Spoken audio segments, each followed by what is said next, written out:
A paz do Senhor a todos. Nós estamos iniciando agora mais uma escola bíblica dominical. E antes de nós começarmos a escola bíblica dominical, eu vou pedir uma coisa para você. Você curta, compartilha e comenta se tiver alguma dúvida. Nós temos aqui nosso pastor Jones aqui, que já está sanando sua dúvida aí. Agora, antes de se você perder algum estudo, temos aí no canal do YouTube, só você procurar que temos já os vídeos, já falando sobre os títulos de Jesus, sobre o ministério de Jesus, para você não ficar perdido. Agora, hoje, a gente vai falar sobre o Jesus na forma de eu sou. E antes, se quiser ler aí, o textuário que a gente vai estar trabalhando hoje vai ser no Evangelho de João, capítulo 8, versículo 48 ao 59.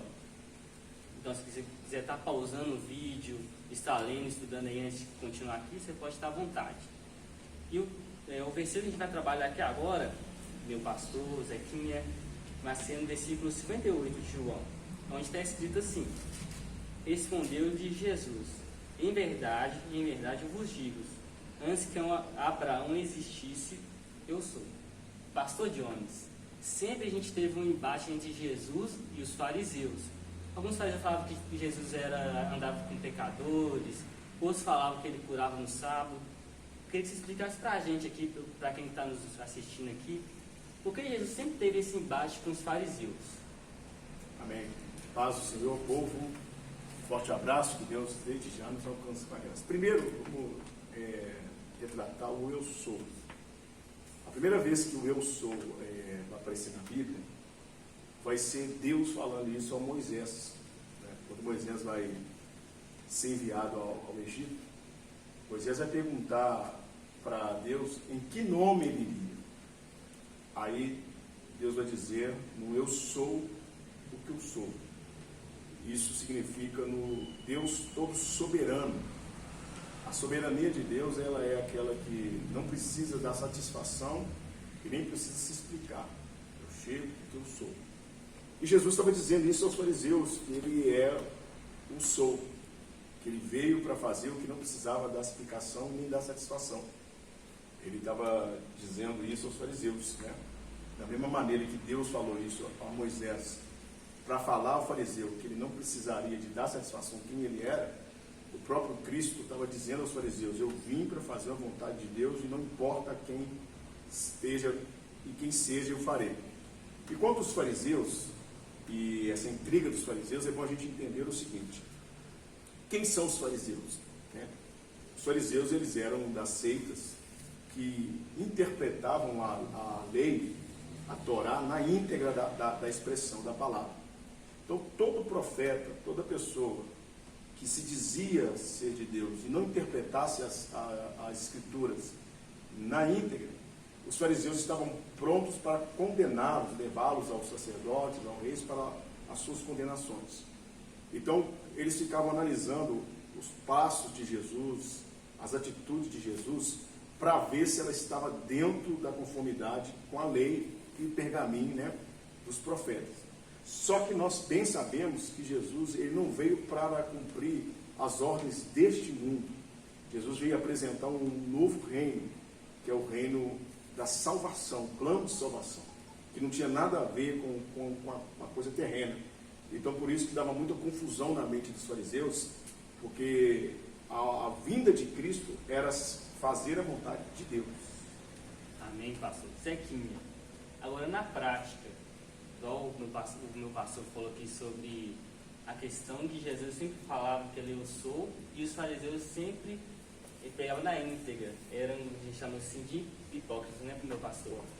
Agora, como que a gente consegue, Zequinha, falar sobre esse Jesus, o grande eu sou, no nosso serviço, na escola, alguns estudam, no trabalho?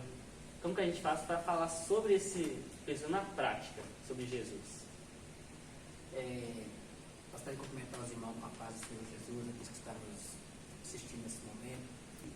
Assim, eu acho que assim, a gente não tem que inventar muita coisa assim, não. A gente tem que estar assim, resumido na palavra de Deus aqui, né?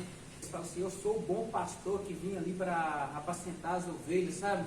Jesus, ele é ele veio para quebrar protocolos ali, né? Naquela época ali, o pessoal julgava ele ali, né? Jesus, ele fala assim que assim, para chegar até Deus, teria que, não há outro caminho, sabe? Jesus é o único caminho, ele é Deus ali, sabe? Não adianta nós dar a volta ali no mundo, mas só tem uma porta ali, essa porta assim, é Jesus. E assim, com a pergunta que o nosso irmão Mano falou, a gente tem que estar sempre, andar em vigilância, sempre vai ter pessoas para nos julgar no nosso trabalho, sempre estar falando sobre Jesus, a gente tem que ser diferente, sabe? Por mais que o mundo lá fora está tentando pregar outra coisa ali, vai nos contradizer, vai ter pessoas para nos julgar, e a gente tem que estar sempre, a nossa fé tem que estar firmada no nosso Senhor Jesus, sabe? A gente tem que ser luz por onde quer que nós passarmos, seja no nosso trabalho, seja na nossa igreja, seja na nossa vizinhança, sabe? Que as pessoas elas possam enxergar Jesus sobre a nossa vida, sabe? Às vezes não adianta nada eu pregar, falar sobre Jesus, se lá na frente eu estou dando um mau exemplo, mas as próprias pessoas, com a conduta que eu tenho ali de um bom cristão, que as pessoas possam enxergar isso na nossa vida, sabe? Amém. Pastor, só continuando aqui uma pergunta nesse mesmo parâmetro aí. Falasse um pouquinho sobre a conduta dos fariseus. Como a hipocrisia deles chegavam até Jesus, porque Jesus chegou aqui a falar que chegaram a falar de Jesus, ele estava tendo com o diabo. No versículo acima, falar de Jesus era com o diabo. Então, qual que é essa conduta dos fariseus ser tão firme com Jesus? Eles falavam que eram donos da lei, mas não aceitavam Jesus. A conduta dos fariseus com Jesus, ela é um embate. O capítulo 8 de João, que nós lemos, que nós estamos em cima dele, ele vai tratar um reflexo da seguinte situação. O que Jesus fazia como profeta e como Deus, ela condizia desde que ele atribuísse tudo isso exclusivamente ao próprio Deus. Porque o fariseu, a maneira que ele interpreta a Bíblia, a Torá, a gente diz assim, é uma maneira que é íntegra. É o que está escrito em Levítico, na altura do 24 ao 26, vai dizer que é uma blasfêmia quando um homem se diz que ele em si expulsou um demônio ou que ele em si fez alguma obra. Então, quando Jesus dizia que ele era Deus ou que Deus estava nele, os fariseus não conseguiam compreender, porque toda vez que um profeta no Antigo Testamento mencionasse isso, ele teria que ter todo um cuidado de dizer assim diz o Senhor. Né? Em toda a profecia dos profetas, eles tinham respeito em dizer a segunda pessoa. Jesus usava da primeira pessoa. Então, ou seja, para nós Jesus era um Deus encarnado. Nós cremos nisso, que ele é um Cristo encarnado, ele tinha deidade, nós falamos sobre isso.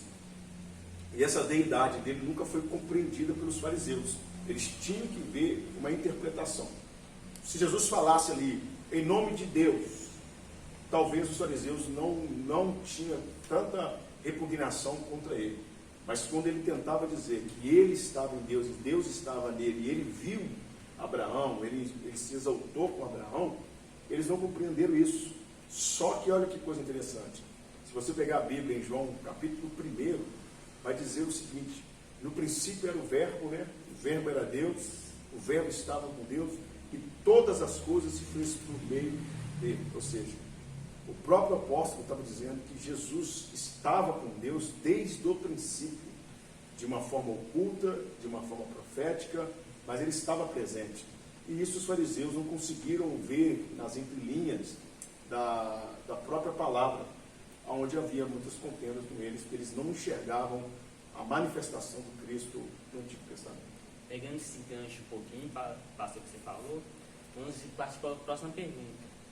No princípio, igual você falou, no princípio, Deus ele criou a luz, separou a luz e as trevas. E por que Jesus assim falava que ele era eu sou a luz do mundo? O que tem significado para nós aqui? A luz do mundo, a Bíblia, nesse ponto que Jesus vai dizer, é uma simbologia daquilo que era muito necessário no Antigo Testamento. Nós temos que entender o seguinte, né? Antigamente não havia luz alguma, a não ser a iluminação natural, né? Das estrelas e do sol, da lua. E muito tempo depois, até interessante, que você que tem em casa possa pesquisar, houve uma revelação de dois homens chamados Rômulo e Remo, que é uma mitologia que eles foram criados por uma loba, né? E eles viram um galho de oliveira que clareou. E dali, dessa visão de Rômulo e Remo, que surgiu a implantação de oliveiras dentro da Palestina de Israel, onde eles perceberam que o azeite, a própria oliveira produzia azeites, e do azeite extrair um óleo que daria para acender candeias. E começaram a ver como era fundamental uma lamparina acesa. Se dava 6 horas, escurecia, quando vinha uma lamparina acesa, dava uma claridade. Então Jesus fez assim, uma tipologia daquilo que se tinha necessário dentro das casas, né? Quem morou no interior também vai ter um pouco de noção sobre isso. O quanto ganhou um tempo, né? Dava 5h30, todos tinham que dormir. Então com a claridade estendia mais o tempo. Então a luz sempre foi fundamental. Então Jesus fez uma tipologia de como ele é fundamental e indispensável em nossas vidas. E quando nós falamos que Jesus é a luz do mundo, sempre aponta para um momento de clareza para não andar na escuridão, de luz para iluminar, de luz para inibir inimigos. Só que uma coisa interessante, o profeta Isaías vai chamar Jesus de luzeiros, né? Ele vai dizer, levanta e resplandece, vai chamar ele de resplandecedor, né? O resplandente. O que é isso? É uma luz que é mais forte do que qualquer coisa que nós podemos imaginar. Comparando ao sol? Comparando ao sol. É uma luz muito forte, que é o nosso Jesus. A capacidade de iluminar todo o universo, né? Só para nós termos uma noção, quando você faz uma pergunta para alguém, qual é a cor do sol, dos céus, que cor dos céus é? Na nossa cabeça rápido vem azul, não é isso? Na nossa cabeça vem azul, mas o céu não é azul. O que faz o céu ser azul é o reflexo da claridade do resplandor que vai sobre ele, e com o reflexo que ele tem sobre a terra se joga e faz um espelho. Aí a imagem que nós temos é um céu azul. Mas quando tira esse reflexo, ele fica escuro. Não é isso? Então, quando Isaías estava dizendo que ele seria a luz resplandecente, é a capacidade que Cristo tem de iluminar todo o universo. Então, quando nós olhamos para um céu tão lindo, nós não imaginamos a força resplandecente que o sol se tem com o reflexo da terra jogando uma coisa maravilhosa. É o que Jesus é. Ele brilha, clareia, esclarece as nossas vidas. Né? Amém. Zequinha, agora pegando esse gancho do pastor falou, isso dá luz. Agora, como nós agora podemos ser essa luz do mundo? Jesus sabendo que é a luz suprema, igual o pastor James falou aqui, que ele é comparado ao sol. E a gente, como a gente pode ser uma luz do mundo aqui para os perdidos, para as pessoas que precisam ouvir mais de Deus? Talvez assim a gente já esteve na escuridão no mundo lá fora, lá quando a gente não conhecia Jesus, né? Como tem muitas pessoas que estão no mundo aí fora aí, né? Acho que está ali na. Acho que está na luz, mas na verdade está na escuridão, está nas trevas ali. Às vezes tem pessoas que acham que o prazer da vida dele é estar ali no mundo, ali, é saciar, né? Aproveitando. Mas na verdade ele assim, sabe assim, que a pessoa talvez está afundando mais ali para as trevas ali. Na Bíblia fala que o inimigo vem para matar, roubar e destruir. E vezes quantas pessoas têm se perdido no mundo aí fora, nessa situação aí, né? Às vezes seja ali no tráfico ali, no dia a dia ali. E às vezes nós que estamos aqui na palavra, não que nós somos melhores do que ninguém, mas assim, a gente tem Deus na nossa vida ali, a gente assim, nós entendemos que nós não somos nada sem Deus. Que essa luz, que essa luz não venha ficar só para a gente, assim, que nós possamos assim, ser diferente lá fora, que nós possamos levar o amor de Jesus para essas pessoas que ainda não conhecem, sabe? De alguma maneira, de alguma forma ali. Assim, hoje em dia tem tantos meios ali, né? Tem até a nossa rede social, no dia a dia, o WhatsApp, o Facebook, o Instagram. Cada vez uma mensagem que você deixar ali para a vida de uma pessoa, você talvez seja uma luz que a pessoa está precisando ali, uma direção ali, sabe? Às vezes nós não podemos ir, mas às vezes uma mensagem que a gente possa mandar ali no dia a dia, uma ligação ali. Às vezes pode ter livrado também uma pessoa, às vezes seja de um suicídio, né? Quantas pessoas que às vezes a gente conversa ali, às vezes tem pessoas que acham que já acabou, que deixa ali aquele espírito de depressão entrar na mente da pessoa, né? Mas que nós possamos, assim, ser essa luz que Jesus nos ensinou aí, né? Que essa luz venha nos resplandecer, sabe? E naquela época de Moisés, quando ele subiu no monte ali 40 dias ali, ele chegou ali resplandecente da luz de Deus ali. Imagina assim, e o pessoal ele chegou a ver, percebeu ali no rosto de Moisés, sabe? Isso que um dia a gente possa também assim, ser diferente, que essa luz ela venha brilhar na nossa família, na nossa casa, no nosso meio, na nossa igreja, sabe? E essa, com mais que essa situação que o nosso país está vivendo aí, talvez tem um momento de trevas aí fora aí, mas que Jesus, nós sabemos que Ele é o único, assim, é a única cura, a única salvação. A partir do momento que Deus fala assim, chega, acabou, nós sabemos que acabou. E nós sabemos ali que às vezes tem uma guerra política ali no meio, ali, assim, é um querendo assim, falando sabe mais que o outro, mas nós sabemos que é só Deus, Ele tem o poder ali, o poder da cura, o poder da libertação ali, sabe? Que nós possamos ali ser essa luz para este mundo ali, ser a luz na nossa família, na nossa casa, sabe? Amém. Verdade. Agora, meu pastor, agora eu expliquei como que Jesus seria um bom pastor para nós aqui, naquele contexto também da história. Olha, a tipologia do bom pastor de nosso Jesus, ela vem de uma referência lá atrás da antiguidade, do ofício pastoral, que boas partes das pessoas exerciam. E quando Jesus falava que ele era um bom pastor, é porque o povo atrás que criava ovelhas, tinha aqueles que colocavam uma choupana do lado do pasto e ficavam o dia inteiro observando as ovelhas pastorear, pegavam elas, colocavam elas no ribeiro para beber água, com todo o cuidado do mundo, com toda a atenção. Agora tinha pastores que davam desprezo às ovelhas e colocavam as ovelhas em lugares perigosos, nos pastos sem alimento e às vezes em águas que elas precipitavam, porque a natureza de uma ovelha ela é muito dócil, mansa. E a ovelha ela requer um tratamento e um cuidado muito delicado, porque a ovelha na cadeia alimentar ela é uma presa muito fácil, muito vulnerável, porque ela não tem ataque, ela não tem defesa. Então, lobos, urso, leão, todo tipo de predadores eram fáceis, e os pastores ativos ficavam atentos a isso, com cajado, com espadas, defendendo o seu rebanho. E Jesus ele fez uma tipologia de um bom pastor, daquele que veio para defender, daquele que veio para tirar as ovelhas das mãos dos lobos, para guiar as ovelhas em lugares bons, para conduzir as ovelhas a umas águas limpas. A tipologia de Cristo nesse contexto está em Salmos 23. Abre aí em casa para vocês verem. Salmos 23, acho que todo mundo sabe de qual também, né? 23, Salmos isso. 23. E fala que ele me faz repousar em águas verdejantes, né? E me leva às águas tranquilas. E ainda que eu andasse, né? Eu ande pelo vale da sombra da morte, eu não temo, porque o pastor está comigo. Então Jesus ele fez essa tipologia de que se intitulou que ele é bom. Por que ele é bom? Porque ele é aquele que fica em cima do pastoreio, que ele fica diante das ovelhas, que ele fica de guarda nas ovelhas, que ele conduz as ovelhas ao trilho, e em momento algum ele dispersa a ovelha. Né? E isso é maravilhoso no nosso Senhor Jesus.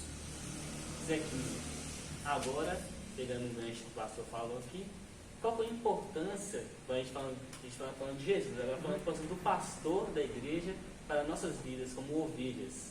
Qual que é a importância dele aqui para nós estarmos guiando, nos orientando? Qual que é a importância do pastor para nós? Ele é o pastor que pastoreia as igrejas, né? Assim, o pastor ali, quando a ovelha ela está perdida lá, ele preocupa com aquela ovelha ali. Tem até a palavra que fala sobre as 99, né? Que ele tem uma lá que foi perdida, ele vai atrás dela. Da música. Que o pastor também, ele tem que ser assim, ele tem que ser esse bom pastor também, assim como Jesus ele citou ali, sabe? Para quando as ovelhas, assim, porque se o pastor ele dispersar, se ele estiver disperso, as ovelhas elas vão estar dispersas também, sabe? E a gente tem que estar assim, atento ao nosso pastor também, ouvir a voz do nosso pastor, porque infelizmente tem muitos pastores aí, assim, conforme até a nossa pastora fala, que só quer pegar ali as ovelhas, mas só quer tirar o lã dela ali, não quer cuidar, sabe? Às vezes a gente tem que ter muito cuidado aí de onde, qual caminho que a gente está indo aí, por mais que a gente tenha até mesmo assim, a gente tem que vigiar qual pastor que a gente escolhe para a nossa vida, sabe? Porque às vezes a gente acha que aquele é o pastor verdadeiro, mas na verdade seja ele um pastor disfarçado de lobo, sabe? E a gente tem que ter cuidado, assim. Por isso, o pastor ele tem que ser esse pastor que cuida das ovelhas, que ele está sempre atento com as ovelhas, ele tem que estar com um cajado na mão ali, sabe, de olho na ovelha ali, se possível ele puxa ela pela perna ali, puxa um puxãozinho de orelha ali, sabe, para que essa ovelha não venha desviar do caminho do Senhor, sabe. Eu acho que o bom pastor é esse aí, entendeu, assim, naqueles tempos atrás ali, que ele preocupava com as ovelhas ali, sabe. Amém. E agradecer o pastor Jones aqui. Amém. Por essa escola abençoada, com conhecimento. Está sempre conosco aqui, né? Em nome de Jesus. E o irmão Zequinha, você venha voltar mais também, Zequinha, Amém, está em nome de Jesus, dando com certeza. aula conosco aqui. Eu queria, antes de encerrar essa escola bíblica dominical, falar com os irmãos para a gente realmente nos cuidar, porque é um momento difícil, um momento complicado de todos nós, todo mundo está passando. Mas que nós não venhamos esmorecer, que a gente venha ser forte, né, pastor? Corajoso e não esmorecer, porque a obra de Deus também precisa também da gente. Então, com Deus, gente, até a próxima.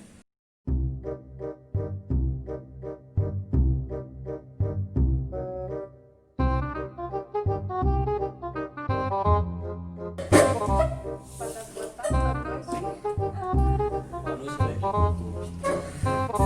Começa a patrocinar você.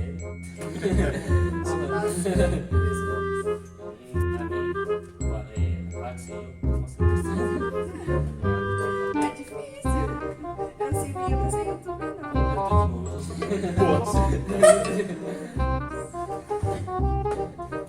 Gente, tá vendo? Tá vendo? O pastor é pro seu YouTube. Vamos fazer um canal com o pastor Jones.